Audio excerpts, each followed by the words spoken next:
Mientras que en Durango, fuentes de la Fiscalía General del Estado confirmaron.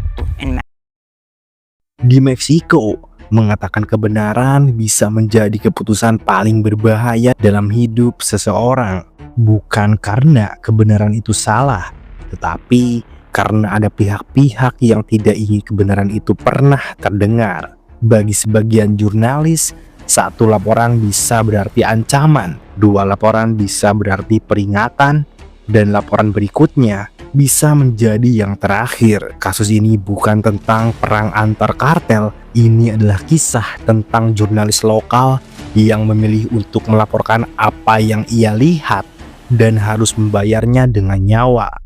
Namanya Miguel Angel Beltran. Perlu diingat, jurnalis ini bukan keturunan dari orang ini maupun orang ini. Siapa Miguel Angel Beltran? Beliau adalah seorang jurnalis asal Meksiko yang bekerja di media lokal. Namanya mungkin tidak setenar jurnalis nasional yang sering muncul di televisi. Ia dikenal sebagai jurnalis lapangan yang aktif meliput berbagai kasus kriminalitas di daerah tempat ia tinggal. Mulai dari kejahatan jalanan, konflik bersenjata, hingga aktivitas kartel narkoba yang kerap tersembunyi dari sorotan media besar.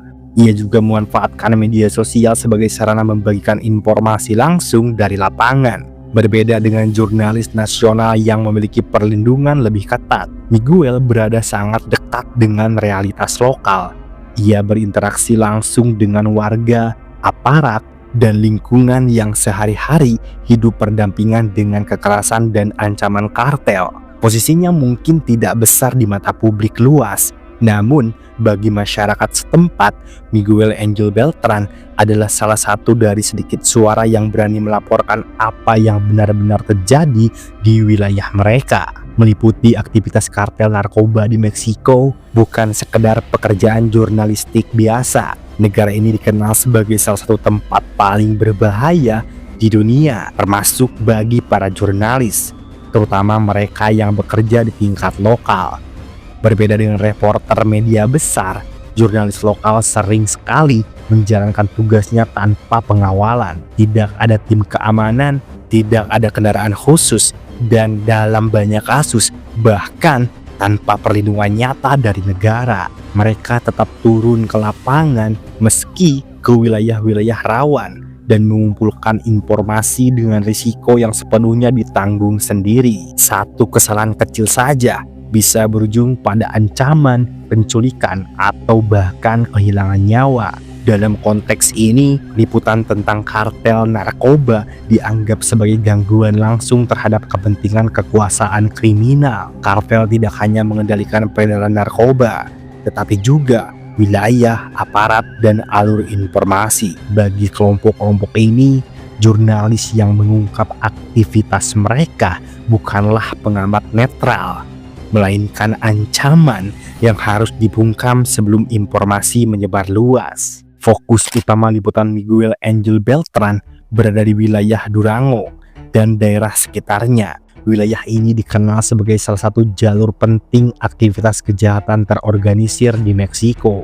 Miguel secara rutin mengangkat laporan tentang aktivitas kartel narkoba dan bagaimana dampaknya dirasakan langsung oleh masyarakat. Bukan hanya soal transaksi ilegal, tetapi juga tentang ketakutan, kekerasan, dan tekanan yang harus dihadapi warga dalam kehidupan sehari-hari. Dalam setiap liputannya, Miguel tidak sekedar menyampaikan gambaran umum. Ia kerap menyebut secara spontanitas lokasi, kejadian, wilayah operasi, hingga nama-nama dan jaringan pergerakan kelompok kriminal yang berpengaruh di daerah tersebut.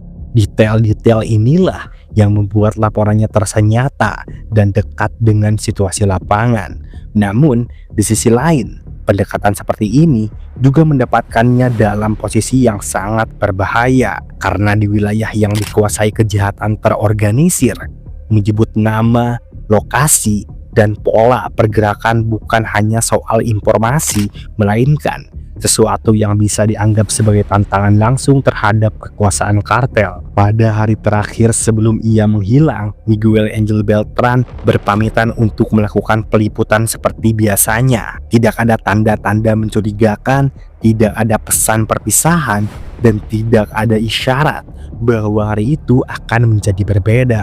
Namun, setelah keberangkatannya, kontak dengan Miguel tiba-tiba terputus. Tidak ada kabar yang masuk, tidak ada unggahan, dan tidak ada respons ketika dihubungi. Keluarga dan rekan kerjanya mulai menyadari ada sesuatu yang tidak beres. Di wilayah seperti Durango dan sekitarnya, menghilangnya seorang jurnalis bukan sekadar kasus orang hilang biasa. Situasi ini langsung memicu kekhawatiran karena sejarah telah menunjukkan bahwa ketika seorang jurnalis tiba-tiba lenyap, kemungkinan terburuk seringkali menjadi kenyataan.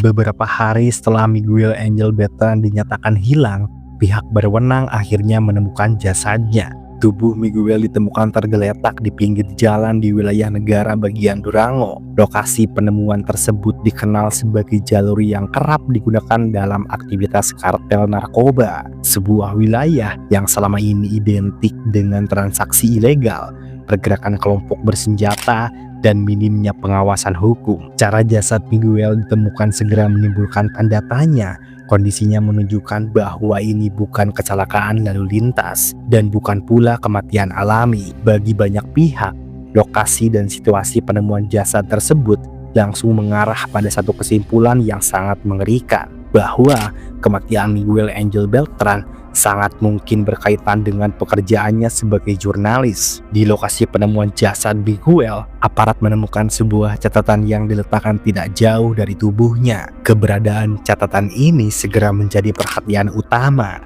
Isi pesan tersebut mengarah pada tuduhan bahwa Miguel telah menyebarkan informasi palsu, sebuah narasi yang sering muncul dalam kasus-kasus kekerasan terhadap jurnalis di wilayah kekuasaan kartel. Dalam pola kejahatan kartel narkoba, catatan semacam ini bukan sekedar tulisan biasa. Ia berfungsi sebagai pesan yang tidak hanya ditunjukkan kepada korban, tetapi juga kepada publik, jurnalis lain, dan siapapun yang berani mengangkat isu serupa. Catatan tersebut menjadi bentuk peringatan terbuka, sebuah sinyal bahwa ada batas tak tertulis yang tidak boleh dilanggar, dan siapapun yang dianggap melewatinya akan menghadapi konsekuensi yang sama. Dalam konteks ini, kematian Miguel Angel Beltran tidak lagi berdiri sebagai kasus individual, melainkan bagian dari pola kekerasan yang lebih luas terhadap kebebasan pers di Meksiko. Seiring berkembangnya penyelidikan, dugaan mengenai motif pembunuhan Miguel Angel Beltran mulai mengerucut.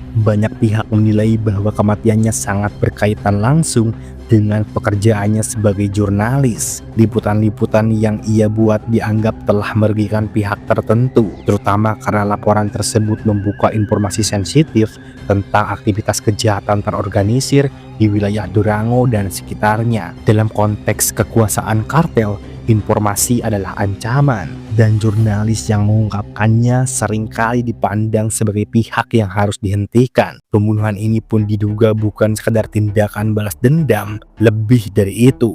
Kasus ini diyakini sebagai bentuk peringatan bagi jurnalis lain agar berpikir dua kali sebelum mengangkat isu-isu yang dianggap melanggar kepentingan kekuasaan kriminal. Dengan cara ini, kekerasan tidak hanya menghilangkan satu nyawa, tetapi juga menciptakan rasa takut yang luas. Kematian Miguel Angel Beltran segera memicu reaksi keras dari komunitas jurnalis.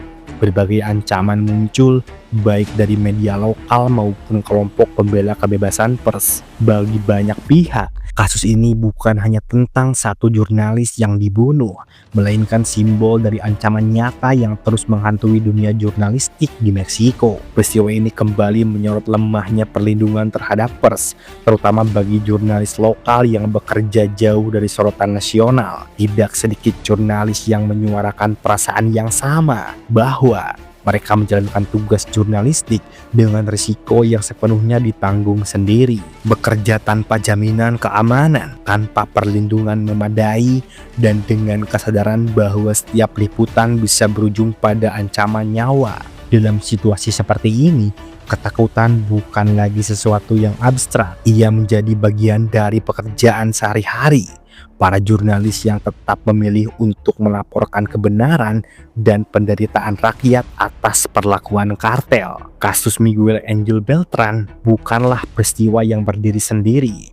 Dalam beberapa tahun terakhir, Meksiko telah mencatat banyak kasus kekerasan terhadap jurnalis, banyak kasus ancaman, intimidasi, penculikan, dan kekerasan terhadap jurnalis. Sebagian besar dari kasus-kasus tersebut berakhir tanpa kejelasan. Pelaku tidak terungkap dan proses hukum seringkali berhenti di tengah jalan. Kondisi ini menciptakan impunitas, sebuah situasi di mana kekerasan terhadap jurnalis terjadi berulang tanpa konsekuensi yang nyata bagi para pelaku. Pola semacam ini perlahan membentuk iklim ketakutan bukan hanya bagi jurnalis yang meliput langsung, tapi juga redaksi, keluarga, dan komunitas pers secara luas. Banyak jurnalis terpaksa membatasi liputan mereka sendiri, menghindari topik tertentu, atau memilih diam demi keselamatan. Kebenaran tidak selalu dibungkam secara terbuka, tapi perlahan diredam oleh rasa takut.